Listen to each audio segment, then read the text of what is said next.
बिस्मिल्लाहिर्रहमानिर्रहीम। अस्सलाम वालेकुम। आज हम फ्रूट चाट बना रहे हैं। सबसे पहले हमने सेब काटे हैं, केले, अमरूद के हमने दाने निकाल दिए थे बीज वाले। एक अदद अनार है, 5 से 6 खजूरें, 1 लेमन। ये चीनी का शीरा बनाया है, चाट मसाला 1 चम्मच। ये ऑरेंज का जूस है, फ्रेश निकाला है। अब हम इसे मिक्स कर रहे हैं। पहले सबसे सेब डालें हैं, छोटे छोटे काटे हुए। सेब से बहुत अच्छी बनती है।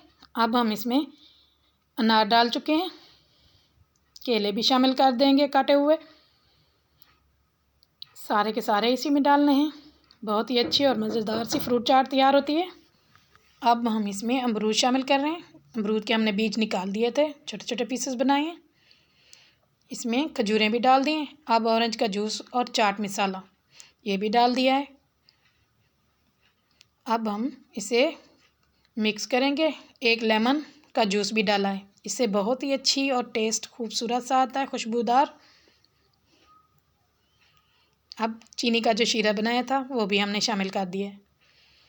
बस अब हम इसे मिक्स करेंगे, अच्छे से मिक्स करनी है। फ्रूट चाट तैयार हो चुकी है। अगर आपको अच्छी लगे लाइक और सब्सक्राइब कमेंट कीजिएगा, ज़्यादा से ज़्यादा वीडियो को शेयर कीजिएगा। शुक्रिया। अल्लाह हाफिज़। Subscribe to my channel.